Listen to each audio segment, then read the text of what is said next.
I was little, I wanted to do actually a lot of things. But my earliest memory is that I wanted to work with animals, as many kids do. I wanted to be a vet or a marine biologist. Shortly after that, actually what I wanted to be was a CEO. I took part in Future Business Leaders of America. I competed with this in the United States as a teenager, and I competed very high level with it, and I definitely wanted to be a leader.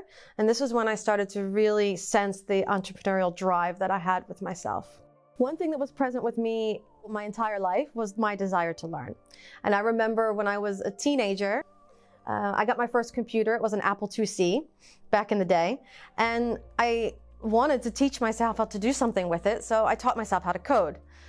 This is before Google, when you could look up a tutorial on YouTube and figure out how to do it yourself by watching somebody. I did it myself. I taught myself how to make a little red ball on the screen and make it bounce. But I was so proud of myself for going through that and making that happen.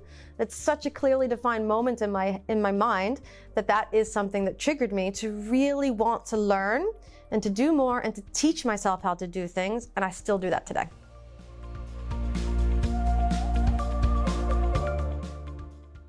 In one way, I've always had my own business. But when I actually took the risk to leave a job and start a business, it's very clearly defined for me.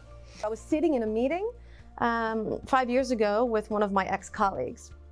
And I told him that I wanted to make a change in my life and figure out maybe starting a business. He asked me what I wanted to do, and I told him I wanted to be sitting in his chair.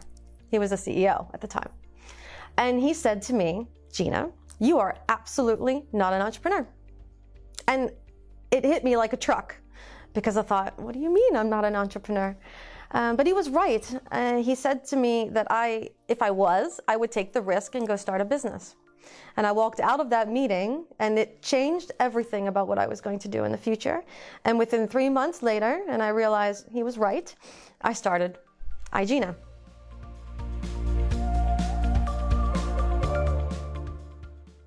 I have always been a jack of all trades marketeer.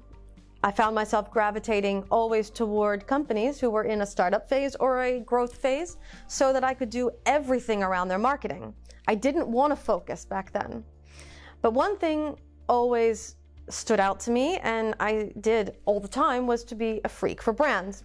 I have Starbucks mug collections, 200 or so, and I always read and researched everything about developing a brand from a startup or a growing company. So it was quite natural for me when I decided to start my business to go purely into what I was most passionate about, and that was brands. And now I can bring remarkable brands to life.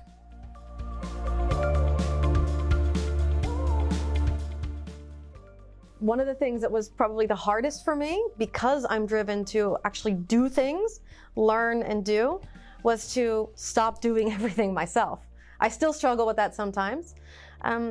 It's one thing when you start a business that you want to work 40 or 60 hours a week, but you think you're going to work 60 hours a week and make revenue for 60 hours a week. But there's a ton of things that you need to do. It's not just working in your business, it's also working on your business. Marketing takes time, setting up partnerships takes time, and all of that sucks up the time that you're hoping to be able to go out and sell your product or your service.